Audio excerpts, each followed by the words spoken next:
ഇന്നത്തെ വചനചിന്ത: ദൈവം താങ്കൾക്ക് വേണ്ടി വൻ കാര്യം ചെയ്യും.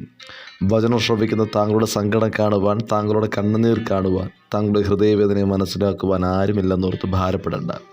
താങ്കളെ അറിയുന്ന, താങ്കളെ മനസ്സിലാക്കുന്ന, താങ്കളുടെ ഹൃദയവേദനയെ കാണുന്ന കർത്താവ് താങ്കളുടെ കൂടെയുണ്ട്. സർവശക്തനായ ദൈവം താങ്കൾക്ക് വേണ്ടി വൻ കാര്യങ്ങൾ ചെയ്യും.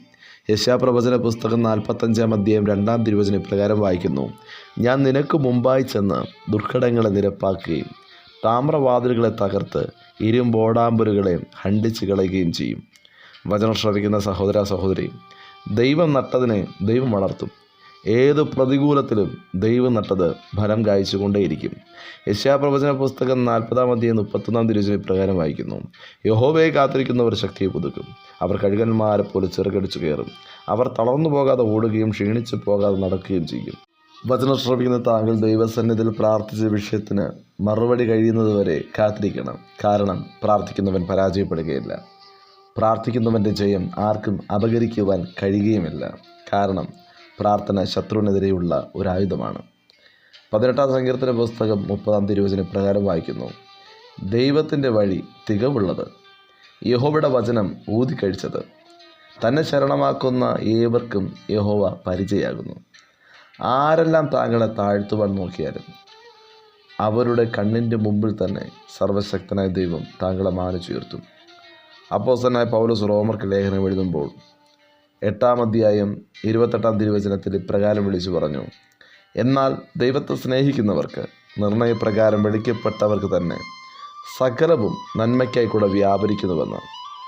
വചനം ശ്രവിക്കുന്ന താങ്കളെ സ്നേഹിച്ചവരും താങ്കളുടെ കൂടെ എന്നും ഉണ്ടാകുമെന്ന് താങ്കൾ കരുതിയവരും, താങ്കളെ തള്ളിക്കളഞ്ഞു പോയാലും താങ്കളെ കണ്ട, താങ്കളെ സ്നേഹിച്ച ദൈവം താങ്കളെ അന്നും ഇന്നും ഒരുപോലെ സ്നേഹിക്കുന്നുണ്ട്.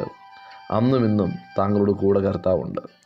37-ാം സങ്കീർത്തന പുസ്തകം 5-ാം തിരുവചനം പ്രകാരം വായിക്കുന്നു: നിന്റെ വഴി യഹോവയെ ഭരമേൽപ്പിക്കുക, അവനിൽ തന്നെ ആശ്രയിക്കുക, അവനത് നിർവഹിക്കും.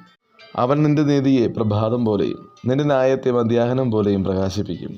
വചനം ശ്രവിക്കുന്ന താങ്കൾക്കായി ദൈവം ഒരു സമയം ഒരുക്കി വച്ചിട്ടുണ്ട്. അന്ന് താങ്കളുടെ ഹൃദയം സന്തോഷത്താൽ നിറയും. താങ്കൾ ആഗ്രഹിക്കുന്നതിനും അപ്പുറം ദൈവം താങ്കൾക്കായി നൽകും. നാളെ എന്ത് നടക്കുമെന്നതിനെ ചൊല്ലി താങ്കൾ ഭയപ്പെടേണ്ട. ദൈവം താങ്കൾക്കായി കരുതിക്കൊള്ളും. താങ്കൾ വളരെ കാലമായി ദൈവസന്നിധിയിൽ കണ്ണുനീരോടുകൂടെ ഉറച്ച നിലവിളിയോടുകൂടെ പ്രാർത്ഥിച്ചു കൊണ്ടിരിക്കുന്ന വിഷയത്തിന്മേൽ കർത്താവ് മറുപടി നൽകും. വിശ്വസിക്കുക, താങ്കളുടെ മുൻപിൽ ഒരു സാധ്യതയും ഇല്ലായിരിക്കാം. എന്നാൽ ഇത് താങ്കളുടെ സമയമാണ്. ദൈവം താങ്കൾക്കായി പ്രവർത്തിക്കുന്ന സമയം. 30-ാം സങ്കീർത്തന പുസ്തകം 11-ാം തിരുവചനം പ്രകാരം വായിക്കുന്നു: നീ എൻ്റെ വിലാപത്തെ എനിക്ക് നൃത്തമാക്കി തീർത്തു, എൻ്റെ രട്ട് നീ അഴിച്ചു, എന്നെ സന്തോഷമൊടുപ്പിച്ചിരിക്കുന്നു. വാഗ്ദത്തമുള്ള യോസേഫിന് ചുറ്റും അവർ കെട്ടിയ മതിലുകളുണ്ടായിരുന്നു. യോസേഫിന് ചുറ്റും കെട്ടിയ മതിലുകൾക്ക് മീതെ അവൻ്റെ കൊമ്പുകൾ ദൈവം പടർത്തിയെങ്കിൽ, വാഗ്ദത്തമുള്ള ദൈവവേദനെ താങ്കളെ ഈ ലോകത്തിലെ ഒരു ശക്തിക്കും ഒതുക്കുവാൻ കഴിയുകയില്ല. ദൈവം താങ്കളെ പടരുമാറാക്കും.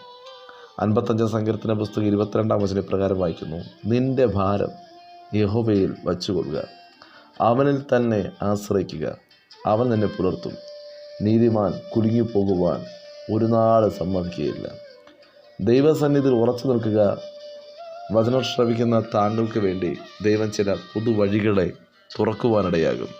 വചനം ശ്രവിക്കുന്ന താങ്കൾ പ്രതീക്ഷകൾ വച്ച വ്യക്തികൾ താങ്കളിൽ നിന്ന് മാറിപ്പോകുമ്പോൾ, മുഖം തിരിച്ച് നടക്കുമ്പോൾ, അവരൊന്ന് സഹായിക്കാതിരിക്കുമ്പോൾ, ആശ്രയം വെച്ച പലരും പിന്മാറിപ്പോകുമ്പോൾ, വചനം ശ്രവിക്കുന്ന താങ്കൾക്ക് ആശ്രയിക്കുവാൻ ഒരുവനുണ്ട്. അത് കർത്താവ് യേശുക്രിസ്തു മാത്രമാണ്. യേശുക്രിസ്തു താങ്കൾക്ക് വേണ്ടി ഈ നാളുകളിൽ വൻ കാര്യങ്ങൾ ചെയ്യും. താങ്കളെയും കുടുംബത്തെയും കർത്താവ് മാനിക്കും.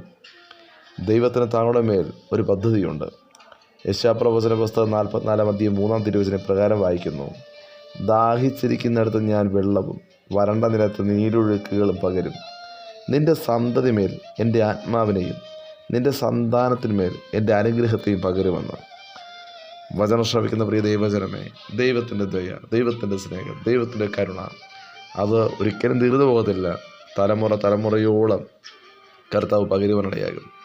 അബ്രഹാമിൻ്റെ മേലുള്ള അനുഗ്രഹം ഇസഹാക്കിന് ലഭിച്ചതുപോലെ, അബ്രഹാമിനുള്ള അനുഗ്രഹം ഇസാക്ക് കഴിഞ്ഞ് യാക്കോബിന് ലഭിച്ചതുപോലെ, അബ്രഹാമിൻ്റെ മേൽ പകരപ്പെട്ട അനുഗ്രഹം യാക്കോബ് കഴിഞ്ഞ് ഭക്തനായ യോസേഫിന് ലഭിച്ചതുപോലെ, മിസ്രൈമിനെ രണ്ടാമനാക്കി മാറ്റിയതുപോലെ, വചനം ശ്രവിക്കുന്ന താങ്കൾ കണ്ണുനീരോടുകൂടെ പ്രാർത്ഥിച്ച വിഷയത്തിനും താങ്കൾ കഴിഞ്ഞ നാളുകളിൽ കണ്ണുനീരൊഴുക്കിയ വിഷയത്തിനു മേലൊക്കെയും താങ്കളെയും താങ്കളുടെ തലമുറയെ ദൈവം അനുഗ്രഹിക്കും.